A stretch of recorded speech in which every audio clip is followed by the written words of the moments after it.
오늘 주시는 하나님의 말씀은 하박국 2장 18절에서 3장 2절 말씀입니다. 구약 1303면에 기록되어 있습니다.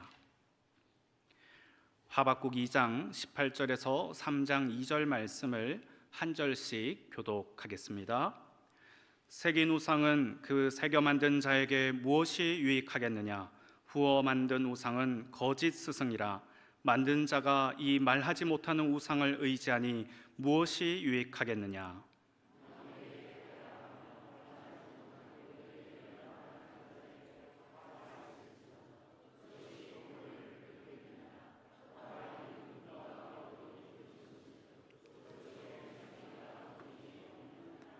오직 여호와는 그 성전에 계시니 온 땅은 그 앞에서 잠잠할지니라 하시니라. 함께 읽겠습니다. 여호와여, 내가 주께 대한 소문을 듣고 놀랐나이다. 여호와여, 주는 주의 일을 이 수년 내에 부응하게 하옵소서. 이 수년 내에 나타내시옵소서. 진노 중에라도 긍휼을 잊지 마옵소서. 아멘. 좌우에 계신 분들에게 우리 인사하겠습니다. 사랑합니다. 축복합니다.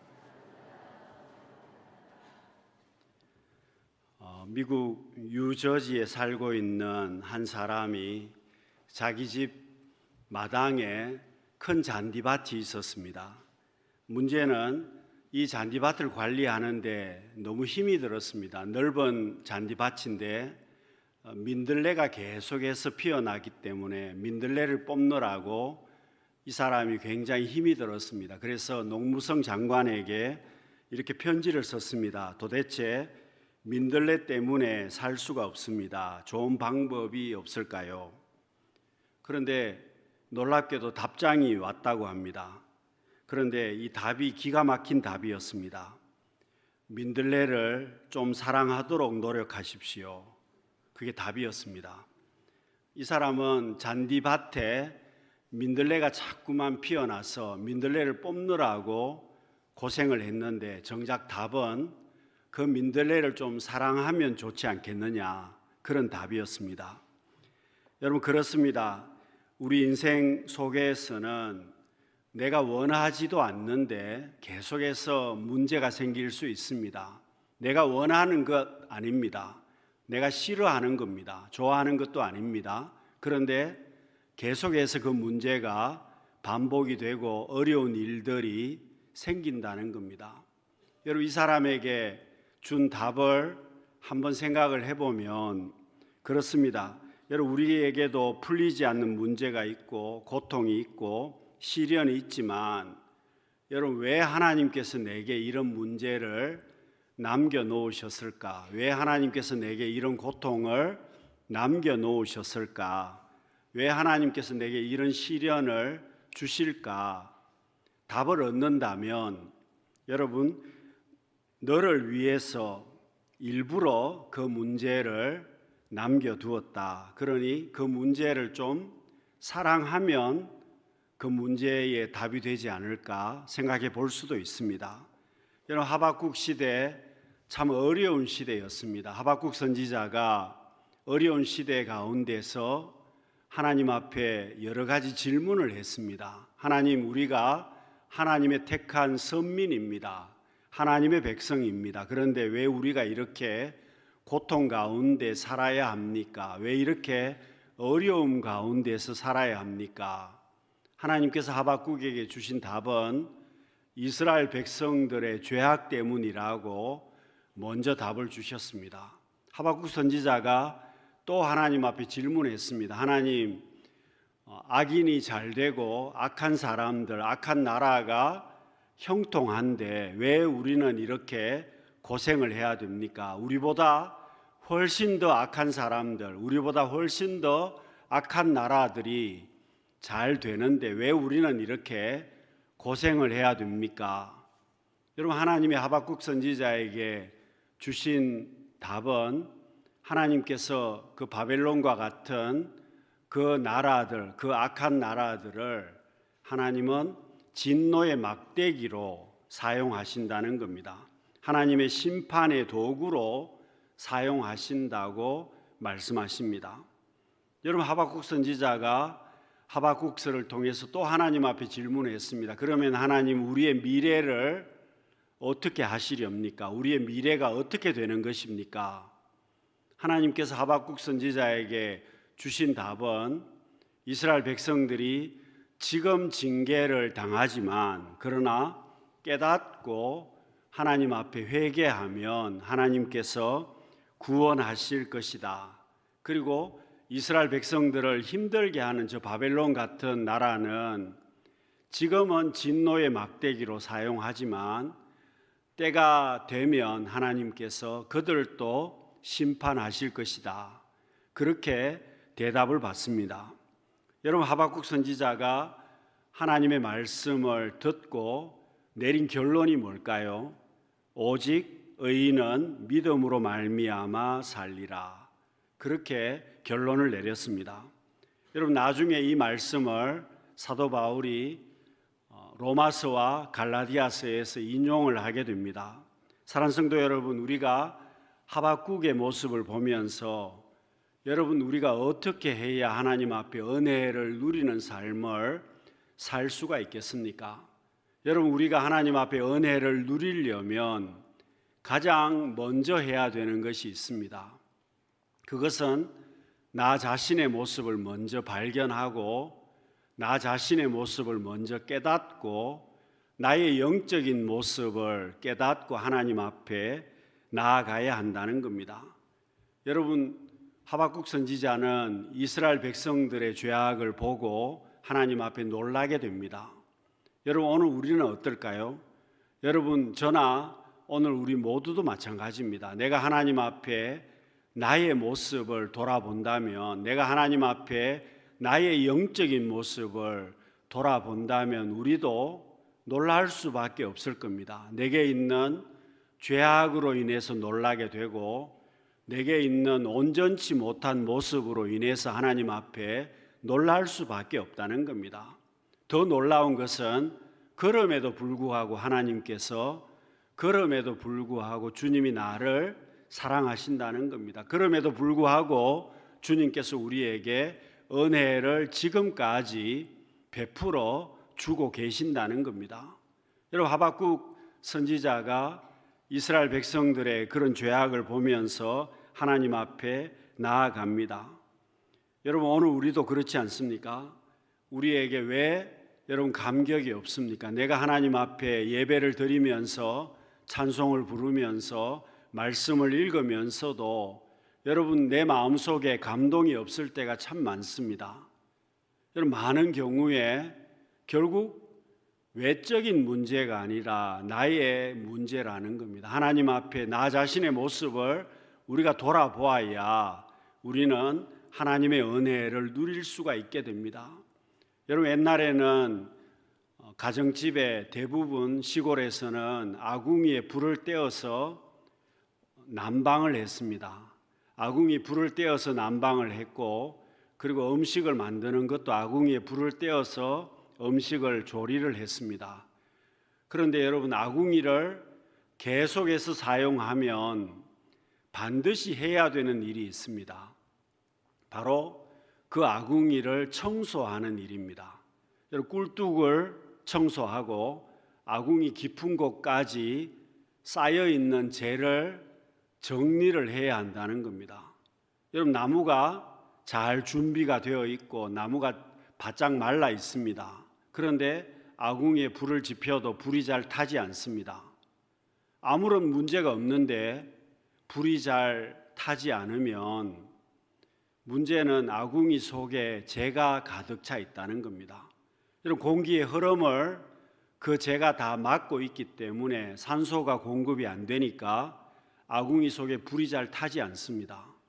여러분, 똑같은 원리입니다. 우리의 모습 가운데서도 여러분, 죄와 같은 것이 가득 쌓여 있으면 우리는 하나님의 은혜를 누리기가 어려워진다는 뜻입니다. 여러분, 오늘 우리의 삶 가운데 얼룩진 과거를 다 가지고 있습니다.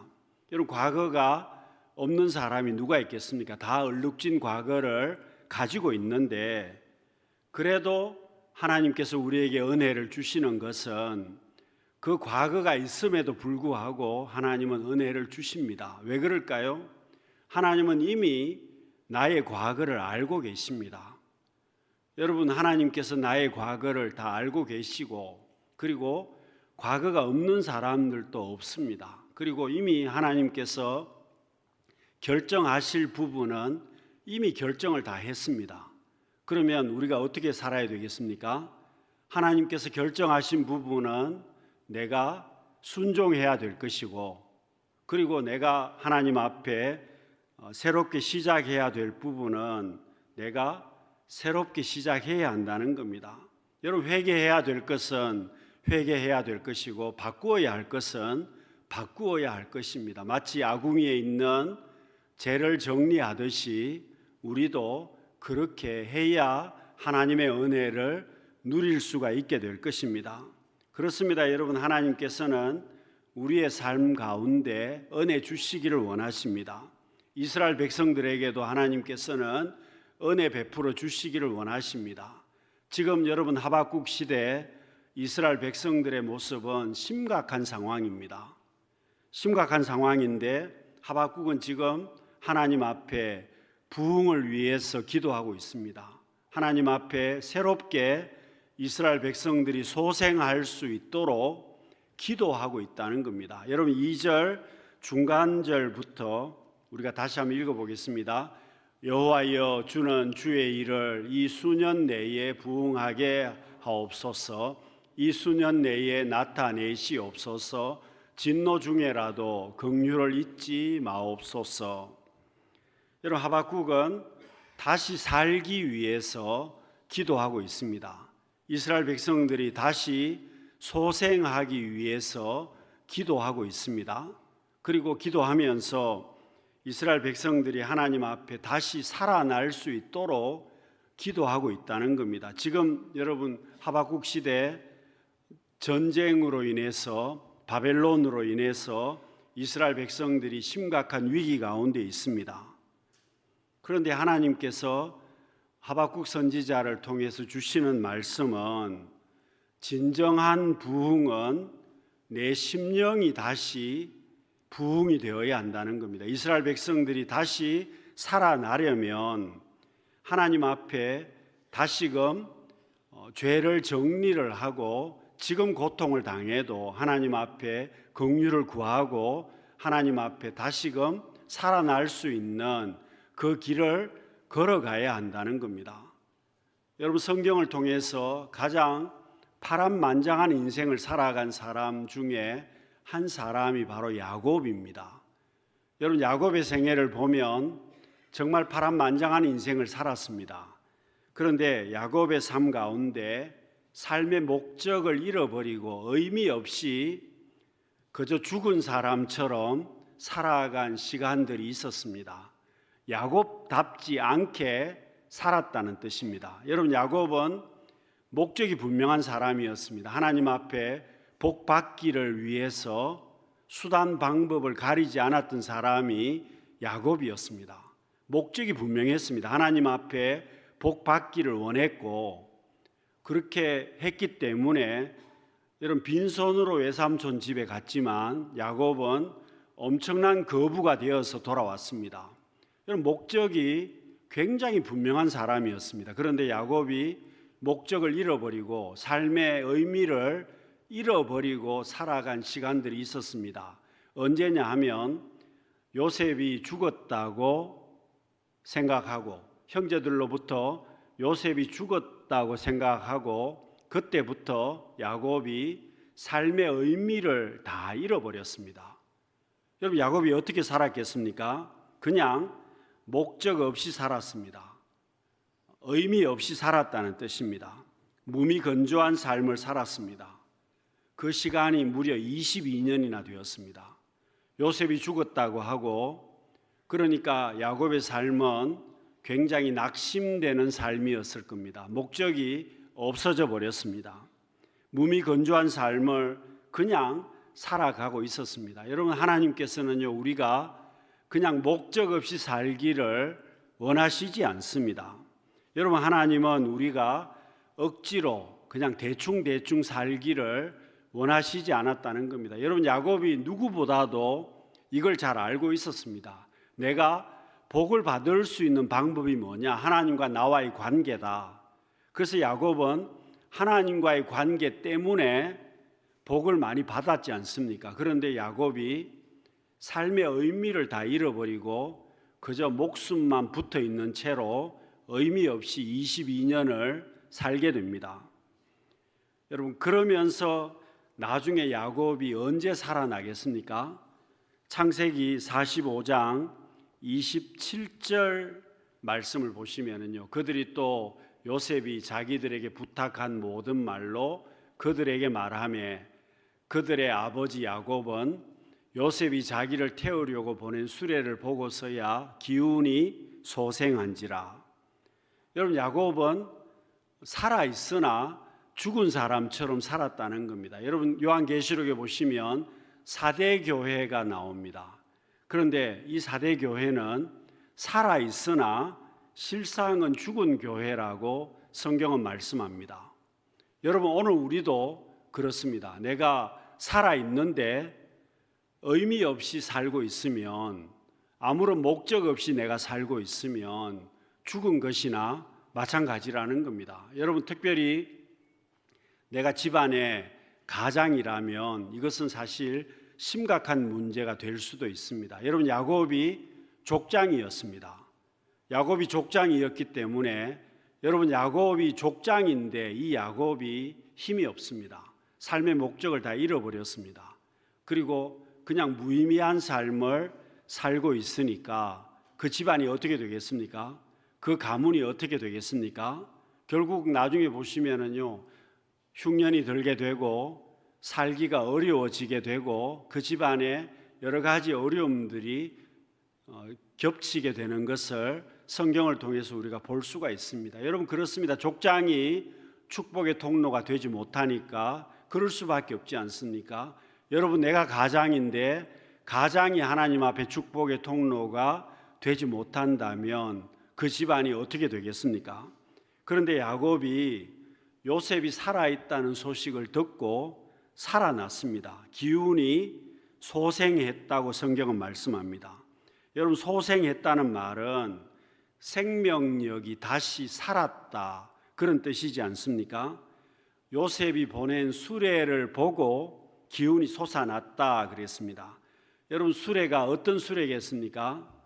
지금으로 말하면 아마 자동차와 비슷한 것이었을 겁니다. 아무나 탈 수 없는 그런 수레였습니다. 바로 왕이 사용하는 그런 수레였기 때문에 아무나 탈 수 없는 수레였고, 그 수레를 보니까 요셉이 살아있다는 것을 확신하고 야곱이 다시 살게 되었다, 그런 뜻입니다. 여러분, 하박국 본문 2절 하반절에 보시면은요, 진노 중에라도 긍휼을 잊지 마옵소서 하박국이 기도하고 있습니다. 여러분, 하박국이 왜 이렇게 기도하겠습니까? 지금 하나님께서 이스라엘 백성들을 심판하시는 가운데 있었기 때문에 살기가 어려웠습니다. 여러분, 살기가 어려워서 하박국 선지자가 기도하고 있는 것은 할 수 있는 게 무엇이었겠습니까? 하나님께서 긍휼을 베풀어 주시는 것 외에는 살 수 있는 방법이 없었다는 뜻입니다. 진노 가운데서도 하나님께서 긍휼을 베풀어 주시도록 하박국은 지금 기도하고 있는 겁니다. 그 기도가 바로 하나님의 은혜를 누리는 비결이 되었습니다. 여러분, 그렇습니다. 요나가 하나님의 말씀에 불순종함으로 물고기 뱃속에 들어가게 되었습니다. 여러분, 요나가 죽게 되었는데 그 물고기 뱃속에 들어간 그것이 요나에게는 축복의 시작이 되었습니다. 하나님의 은혜를 누리는 시작이 되었다는 뜻입니다. 여러분, 물고기 뱃속에서 요나가 하나님 앞에 회개하게 되고 하나님 앞에 기도하게 되지 않습니까? 오히려 그 물고기 뱃속에 있는 시간이 요나가 하나님의 은혜를 누리는 시간이 되었다는 뜻입니다. 여러분, 오늘 우리들도 마찬가지입니다. 여러분, 내게 있는 문제가 있습니다. 그런데 그 문제가 요나가 물고기 뱃속에 있는 시간처럼 깜깜할 수도 있고 힘드는 시간일 수도 있습니다. 어려운 시간일 수도 있지만 오히려 그 시간이 내가 하나님 앞에 나 자신의 모습을 깨닫는 시간이 되고 내가 회개하는 시간이 되고 하나님의 은혜의 출발점이 되는 시간이라는 겁니다. 여러분, 주님께서 우리를 사랑하시기 때문입니다. 여러분, 구약의 인물들 가운데 어려운 시간 속에서 하나님 앞에 나간 인물이 바로 다윗이란 사람입니다. 시편 138편 7절에 다윗은 이렇게 고백합니다. 내가 환난 중에 다닐지라도 주께서 나를 살아나게 하시고 주의 손을 펴사 내 원수들의 분노를 막으시며 주의 오른손이 나를 구원하시리이다. 여러분, 다윗은 굉장히 어려운 시간이었는데 이렇게 고백합니다. 내가 환난 중에 다닐지라도 하나님께서 나를 살게 하십니다. 내가 어려운 가운데 있을지라도 하나님께서 나를 살려주십니다. 그렇게 고백을 했습니다. 사랑하는 성도 여러분, 오늘 우리의 삶이 여러 가지 어려운 문제들이 여전합니다마는 우리가 하나님 앞에 하박국 선지자처럼 기도하심을 통해서 하나님의 긍휼하심을 구하심을 통해서 여러분, 하나님께서 우리를 새롭게 소생시켜 주시는 그 은혜를 누릴 수 있는, 다시 살려주시는 은혜를 누릴 수 있는 우리 성도님들이 되시기를 바랍니다. 여러분, 하박국은 지금의 시간이 최악의 시간입니다마는 하나님 앞에 기뻐하고 있습니다. 여러분, 하박국 선지자가 바보입니까? 지금 상황이 가장 좋지 않은 시간이었습니다. 그런데 하박국 3장 18절 말씀을 보시면은요, 하박국 선지자가 어떻게 이야기를 하고 있습니까? 3장 18절 말씀에 이렇게 고백을 합니다. 나는 여호와로 말미암아 즐거워하며 나의 구원의 하나님으로 말미암아 기뻐하리로다. 여러분, 하박국 선지자가 하나님 앞에 기뻐합니다라고 고백합니다. 누구 때문에 기뻐하겠다는 겁니까? 하나님 때문에 기뻐하겠습니다라고 고백을 하고 있습니다. 여러분, 하박국 선지자가 상황을 전혀 알지 못하는 바보 같은 선지자가 아니었습니다. 지금 바벨론 군대가 유다를 공격한다는 소문이 돌고 있습니다. 그리고 주변의 나라들은 이미 공격을 받고 있는 그런 상황이었습니다. 그리고 경제적인 상황도 엉망이었다는 겁니다. 국내 사정은 더 큰 문제였다는 겁니다. 종교는 타락했고 정치는 엉망이었고 군사적으로도 지금 유다가 바벨론을 상대할 수 있는 그런 군사가 전혀 없었다는 뜻입니다. 그래서 하박국 선지자가 뭐라고 고백합니까? 감람나무에, 포도나무에, 무화과나무에 열매가 없다는 겁니다. 밭에 식물도 없고 우리의 소와 양이 없습니다. 그렇게 고백을 하고 있습니다. 아무것도 없다는 뜻입니다. 그리고 전쟁이 나게 되면, 여러분, 지금 전쟁이 아직 시작도 되지 않았는데 아무것도 없으면 전쟁이 나면 어떨까요? 이제는 남아있는 것이 아무것도 없게 될 것입니다. 이 모든 것이 다 없어질 수도 있지만 여러분, 하박국은 기뻐하겠습니다라고 고백하고 있습니다. 여러분, 매튜 헨리라는 신학자는 이 구절에 이렇게 주석을 했습니다. 하박국이 비록 없을지라도 기뻐하겠다고 고백한 것은 모든 것이 다 사라지지만 하나님은 계십니다. 하나님은 사라지지 않습니다. 라고 믿는 믿음이 있기 때문이다. 모든 것은 다 없어지지만 하나님은 계십니다. 모든 것은 다 사라지지만 하나님은 사라지지 않으십니다. 그 믿음이 있었다는 겁니다. 여러분, 그렇습니다. 오늘 우리에게도 마찬가지입니다. 여러분, 우리가 왜 하나님 앞에 감사하지 못하겠습니까? 여러분, 우리가 왜 하나님 앞에 기뻐하지 못하겠습니까? 답은 하나입니다. 믿음이 없기 때문입니다. 여러분, 내가 왜 하나님 앞에 감사하지 못하겠습니까? 믿음이 없기 때문에 그렇습니다. 여러분, 돈이 없는 것이 아니라 믿음이 없는 것입니다.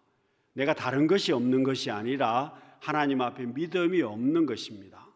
당연하지 않습니까? 지금 하박국 선지자가 고백하고 있는 것은 가진 것이 없고 상황이 어렵지만 하나님이 계신다는 그 믿음 때문에 하나님 앞에 기뻐하며 살겠습니다. 그런 고백입니다. 사랑하는 성도 여러분, 오늘 우리는요, 하나님 앞에 놀라운 은혜를 누리고 있는 사람들입니다. 주님의 십자가가 우리 가운데 있습니다. 여러분, 그 십자가 때문에 십자가를 볼 때마다 우리는 힘을 얻습니다. 십자가를 볼 때마다 우리의 영혼이 소생하게 되고 그 십자가 때문에 하나님의 은혜를 우리는 지금도 누리고 있습니다. 여러분, 야곱이 요셉이 살아있다는 소식을 듣고 야곱이 소생했습니다. 그걸로 끝이 아닙니다. 창세기 46장에서 보시면은요, 야곱이 생각이 바뀌었습니다. 1절에 보시면 부엘세바에 이르러 그의 아버지 이삭의 하나님께 희생 제사를 드리니, 여러분, 요셉이 살아있다는 소식을 듣고 야곱이 하나님 앞에 예배를 다시 드립니다. 하나님 앞에 야곱이 예배를 드리면서 야곱의 예배가 변했다는 뜻입니다. 그렇습니다. 여러분, 우리가 심령이 소생이 되면 예배가 변합니다. 예배가 하나님이 주시는 열매가 있습니다. 그 예배 가운데 하나님이 내게 주시는 응답이 있다는 뜻입니다. 그리고 야곱은 하나님 앞에 약속을 받습니다. 야곱이 소생한 다음에 야곱은 미래에 대해서 하나님의 약속의 말씀을 받습니다. 46장 3절에 보시면은요, 야곱이 하나님 앞에 약속을 받습니다. 하나님이 이르시되 나는 하나님이라 내 아버지의 하나님이니 애굽으로 내려가기를 두려워하지 말라. 내가 거기서 너로 큰 민족을 이루게 하리라. 여러분, 야곱의 가문에 트라우마가 있습니다. 그것은 애굽으로 내려가면 안 된다는 겁니다. 왜 그럴까요? 아브라함이 애굽으로 내려갔다가 엄청난 고생을 했습니다. 그래서 야곱은 그 정도는 알고 있습니다. 그런데 이제 애굽으로 내려가야 되는데, 요셉을 보려면 애굽으로 내려가야 되는데 하나님께서 야곱에게 미래에 대해서 약속의 말씀을 주시는 겁니다. 애굽으로 내려가기를 두려워하지 말라. 그 애굽에서 하나님께서 이스라엘 백성들을 다시금 창대하게 하겠다는 그 약속의 말씀을 야곱이 받고 내려가는 겁니다. 사랑하는 성도 여러분, 오늘 우리의 삶 가운데 내가 예수 믿는 사람이라고 하더라도 여전히 살아있다면 우리는 문제를 다 가지고 있습니다. 여러분, 실타래가 엉겨 있듯이 엉겨 있는 일들이 있고 내 삶 가운데 여러분 뒤죽박죽 되어 있는 그런 문제들도 있을 것입니다. 그러나 여러분, 내 인생 전체를 보면 하나님께서 지금 그 문제는 내게 필요해서 주시는 것이라는 겁니다. 하박국 시대에 이스라엘 백성들에게 필요하기 때문에 하나님께서 징계도 하시고 은혜를 주시는 것처럼 오늘 우리도 마치 요나가 물고기 뱃속에 있는 것처럼 그 시간을 우리가 보낼 수도 있다는 겁니다. 그러나 살아나게 하시는 분은 하나님이심을 말씀합니다. 나 자신을 돌아보고 하나님 앞에 기도할 때에, 하나님 앞에 나아갈 때에 상황이 나빠도 하나님을 믿고 하나님 앞에 믿음으로 나아갈 때에 소생케 하시는 분은 하나님이심을 말씀합니다. 살아나게 하시고 은혜를 주시는 분은 하나님이심을 말씀합니다. 사랑하는 성도 여러분, 우리가 하나님 앞에 나아가심을 통해서 다시금 살아나게 하시고 하나님께서 주시는 은혜를 누릴 수 있는 우리 모든 성도님들이 되시기를 바랍니다. 기도하겠습니다. 사랑이 많으신 하나님 아버지, 우리의 삶 가운데 요나가 물고기 뱃속에 있는 것처럼 고난의 시간들이 있습니다. 그러나 우리에게는 위로부터 열린 하늘 문이 있습니다. 저희들 하나님 앞에 기도하는 저희들 되게 하여 주시고 믿음으로 나아가는 저희들 되게 하여 주셔서 우리를 향한 그 믿음의 문, 하나님의 은총의 문이 열리게 하여 주시고 하나님의 은혜를 누릴 수 있는 우리 모두가 되게 하여 주옵소서. 예수님 이름으로 기도드립니다. 아멘.